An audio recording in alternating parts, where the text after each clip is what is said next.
ইতিহাস বলছে ওই গাছটাকে আল্লাহ পাক হুকুম করলেন, হে গাছ শুনে রেখে দাও, জেনে রেখে দাও, আমি আল্লাহ আমার হুকুম যখন হবে গাছ তুমি নিশ্চিন্ন হয়ে যাবে। নবী ইব্রাহিম খলিলুল্লাহ বাচ্চাকে নিয়ে রওনা দিলেন ফাঁকা মরুভূমি ময়দানের দিকে। শয়তান ইবলিস এসে বলতে লাগেন, শয়তান ইবলিস শুনে রেখে দাও, জেনে রেখে দাও, তোমার বাচ্চাটাকে নিয়ে তোমার স্বামী ইব্রাহিম খলিলুল্লাহ কোথায় নিয়ে যাচ্ছে তুমি কে জানো? হযরতে হাজেরা ওই সময় বলেছিলেন, না না না না না, আমি জানি না। শয়তান বলেছিল, ইবলিস বলেছিল, দরবেশের বেশে, দাড়িওয়ালার বেশে, টুপিওয়ালার বেশে, আখারে জুব্বাওয়ালা পাগড়িওয়ালার বেশে ওই শয়তান ইবলিস বলেছিল, এ হাজেরা শুনে রেখে দাও, জেনে রেখে দাও, আমি আল্লাহ দরবেশ বান্দা বলতে লাগলাম, এ হাজরা তুমি আমার কথাটা কি বিশ্বাস করবে? হাজেরা ওই সময় বলেছিল, হ্যাঁ আপনার কথাটা বিশ্বাস করব। কিতাবের মধ্যে পাওয়া যায় হযরতে হাজেরা আলাইহিস সালামকে ওই শয়তান ওই সময়ে বলতে লাগেন, এ হাজেরা তোমার বাচ্চাটাকে নিয়ে ওই মরুভূমি ময়দানে ফাঁকা জায়গাতে রেখে আসার জন্য নিয়ে যাচ্ছে। না না না না না না, আমি হাজেরা সহ্য করতে পারি না। আল্লাহর দরবারে আমার আল্লাহ পাক রব্বুল আলামিন হযরতে হাজেরাকে কেমন শক্তি দিয়েছিলেন। হযরতে হাজেরা ওই সময় বলেছিল, কে বাবা আপনি তো শয়তান আপনি তো মানুষ হতে পারেন না, আপনি দরবেশ হতে পারেন না, আপনি একজন শয়তান। হে শয়তান বলো তুমি কে? ওই সময়ে আর শয়তানের রূপ ধারণ আর করতে পারলো না। কিতাবের মধ্যে পাওয়া যায় অনেক কথা, কিতাবের মধ্যে পাওয়া যায় হযরতে জিবরিল আমিন আলাইহিস সালাম আওয়াজ দিতে লাগেন, গায়েবী আওয়াজ আসতে লাগে, এ হাজেরা শুনে রেখে দাও, জেনে রেখে দাও, ওটা কোনো দরবেশ ব্যক্তি নয়, ওটা হলো শয়তান ইবলিস। এই শয়তান ইবলিসকে আপনাকে আমাকে চিনতে হবে না বলেন? চিনতে হবে না আপনাকে আমাকে চিনতে হবে। আমি কথাটা কি বলছি আপনারা নিশ্চয়ই বুঝতে পারছেন, অনেক মানুষ বুঝতে পারছেন। অনেকে আবার বলছেন যে এ কথা আবার বলে কেন, একটু গায়ে হয়তো লাগতে পারে, কিন্তু কিচ্ছু করার নেই। আজ আমাদের এলাকায় আমরা কম বেশি আল্লাহ করে আপনাদের দুয়ায় আল্লাহ বিভিন্ন এলাকাতে নিয়ে যাচ্ছেন। পরশুদিন হলদিয়াতে ছিলাম, এই কথাই আলোচনা করেছি। তো একজন ব্যক্তি উঠে দাঁড়িয়েছে যে ভাইজান আপনি ওয়াজ করবেন তো আপনি এসব কি কথা বলছেন? আপনি ওয়াজ করবেন তো কি কথা বলছেন? আপনার মতো আপনি বলে যান। ভাই আমার, দোস্ত আমার, সেখানে মাহফিলে ওই একজনকে উঠে দাঁড়াতে দেখে মাহফিলের সকলে উঠে তার উপরে চড়াও মেজাজ দিয়েছে, তাকে এমনকি মাহফিল থেকে বাইরে বের করে দিয়েছে। একদম হাকিকাত বলছি ভাই, এ পরশুদিনের কথা বলছি, কাল বাদে পরশুদিন, শনিবার তো না, এই যে বৃহস্পতিবারের দিনের কথা বলছি। ভাইরা আমার, দোস্তরা আমার, মুরব্বিয়ানেরা আমার, আমরা মুজাদ্দেদ জামান দাদা হুজুর পীর কেবলা রাহমাতুল্লাহ আলাইহির সিলসিলার অনুসারী। আমরা তার নীতি আদর্শের উপরে আপনি আমি চলতে পারি, যদি রাসূলুল্লাহর নীতি আদর্শ আপনার আমার উপরে আসবে। একটু জোরে বলুন সুবহানাল্লাহ। তার নীতি আদর্শ দেখে ভাই আমার, দুনিয়ার জমিনে যারা নীতি আদর্শ করেছিলেন, প্রতাপচন্দ্র সেন, কি বললাম, প্রতাপচন্দ্র সেন, সুফি আব্দুল মোমিন রহমাতুল্লাহ আলাই, ঠিক বলছি না ভুল বলছি? প্রতাপচন্দ্র সেন, তিনি প্রতাপচন্দ্র থেকে সুফি আব্দুল মোমিন রহমাতুল্লাহ আলাই হয়ে গেছে। আমি আপনি কেন হতে পারি না? আপনার আমার মধ্যে সেই রকম টেন্ডেন্সি, সেই রকম মনের মানসিকতা নাই।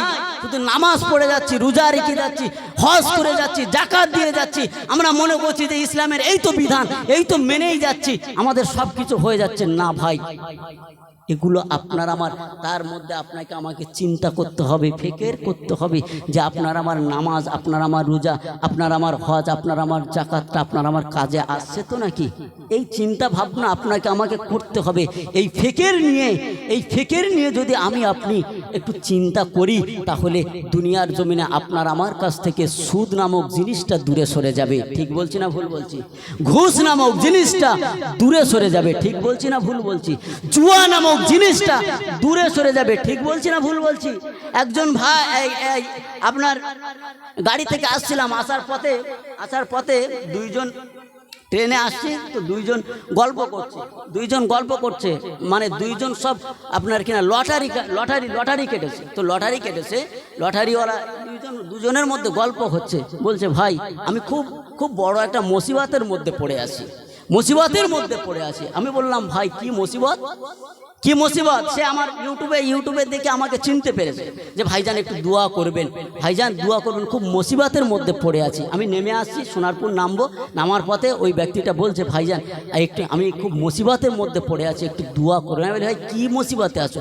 ভাই আমি অনেক টাকা লটারি কেটেছি, ভাই লটারিটা যেন আমি পেয়ে যাই, একটা বলেন। ওই ব্যক্তির জন্য যদি আমি দোয়া করি, তো আমার আল্লাহ ছেড়ে দেবে না ধরবে? বলে ওই ব্যক্তির জন্য যদি আমি দোয়া করি, আমার আল্লাহ ছেড়ে দেবে না আমাকে ধরবে? তো সে লাইন তো আমাকে ক্লিয়ার রাখতে হবে তো নাকি? তো ওই সুদখোরের জন্য দোয়া করা যাবে? ওই বেনামাজির জন্য দোয়া করা যাবে? ওই আপনার কেন লটারিওয়ালার জন্য দোয়া করা যাবে?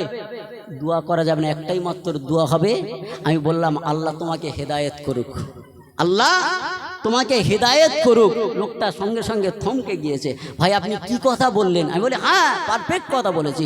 তুমি যে টাকা ঢেলে দিয়েছো ওই টাকার আশা আর তুমি করো না, তুমি নামাজি হয়ে যাও, আল্লাহর দরবারে সিজদায় পড়ে কাঁদো। ভাই আল্লাহর দরবারে সিজদায় পড়ে কাঁদো। দুদিনের দুনিয়া কি হবে তোমার ওই লটারি? তুমি যে টাকাটা দিয়েছো জাহান্নামের রাস্তায় দিয়েছো, ভাই তুমি ফিরে আসো, ঈমানওয়ালার দিকে ফিরে আসো। ভাই আল্লাহর দরবারে নামাজ পড়ো, একটু নামাজ পড়ার চেষ্টা করো। সে ব্যক্তি আমার নাম্বারটা নিয়েছে, কালকে রাত্রে ফোন করে বলছে ভাইজান আমি আর ওই লটারি আমি আর কাটতে যাইনি ভাইজান, আমি কলকাতা থেকে যাওয়া আসা করি, যেখান থেকে যাই বাড়িতে আমি ফিরে এখন নামাজি হয়ে গেছে। একটু জোরে বলুন সুবহানাল্লাহ। আর একটু জোরে হবে না সুবহানাল্লাহ? আর একটু তাকবীর দেন না, নারায়ে তাকবীর। আর একটু জোরে বলুন না সুবহানাল্লাহ।